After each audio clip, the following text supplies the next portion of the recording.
the revenge you want. Why I did it. He was a deserter. Who passes the sentence?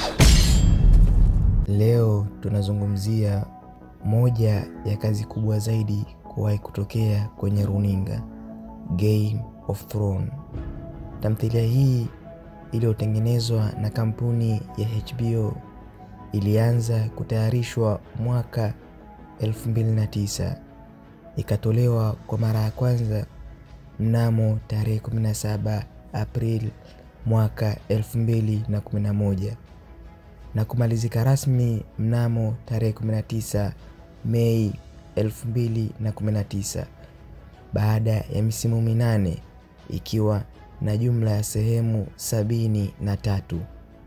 Kwa kipindi hicho Game of Thrones ikawa moja ya tamthilia zenye mauzo makubwa zaidi duniani, ikipata zaidi ya dola bilioni 3 kupitia mauzo ya DVD, matangazo pamoja na haki za kuonesha. Lakini leo tunazungumzia wahusika waliochukiza mashabiki zaidi na namna walivyohusiana na simulizi ya Game of Thrones. King Joffrey Baratheon. Kijana huyu alikalia kiti cha chuma akiwa mchanga na bila hekima.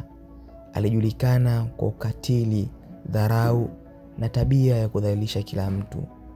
Tukio la kukumbuka ni pale alivyomtesa Sansa Stark hadharani. Uhusika huu ulichezwa na Jack Gleeson. Alihusiana sana na tabia ya Joffrey kiasi kwamba mashabiki walimchukulia kama katili wa kweli katika maisha halisi. Gleeson aliamua kuachana na uigizaji kwa muda baada ya msimu wa 4 kutokana na shinikizo la hadhara. Ramsay Bolton. Ramsay alikuwa mfano wa giza na ukatili. Alimtesa Theon Greyjoy vibaya sana na kuua kikatili kila aliyempinga.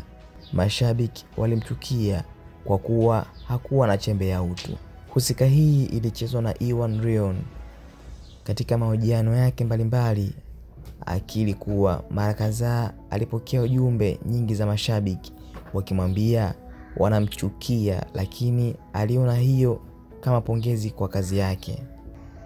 Cersei Lannister, malikia mwenye hila na tamaa ya madaraka, alihusiana na migogoro mingi ya kifamilia na kisiasa. Wengi waliona chuki yake kwa ndugu na tamaa zake ndizo zilizosababisha machafuko katika ufalme. Mwigizaji Lena Headey mara kadhaa alikiri kupokea matusi mitandaoni kwa sababu mashabiki walimchanganya na mhusika wake, jambo ambalo lilifanya avunjike moyo kwa kiasi chake. Petty Baelish, almaarufu Littlefinger, mtu wa usaliti na tamaa ya madaraka, alipanga njama nyingi zilizogawa marafiki na familia. Mashabiki walimchukia kwa tabia yake ya usaliti wa mara kwa mara. Mwigizaji Aidan Gillen alisema mara nyingi aliitwa Littlefinger mitaani kwa kejeli, ishara ya kuchukiwa kwa mhusika wake. Walder Frey. Huyu atakumbukwa zaidi kwa tukio la Red Wedding ambapo alihusika na usaliti na mauaji ya familia ya Stark. Mwigizaji David Bradley alisema mashabiki walimfuata mara kadhaa wakimlaumu kwa mauaji yale huku wakisahau ni maigizo tu. Ama kwa hakika Game of Thrones imeandika historia ya televisheni, si tu kwa hadithi yake iliyosukwa kiufundi wa hali ya juu na upekee, bali pia wahusika waliopendwa walitupa faraja na waliolaaniwa walitupa hasira.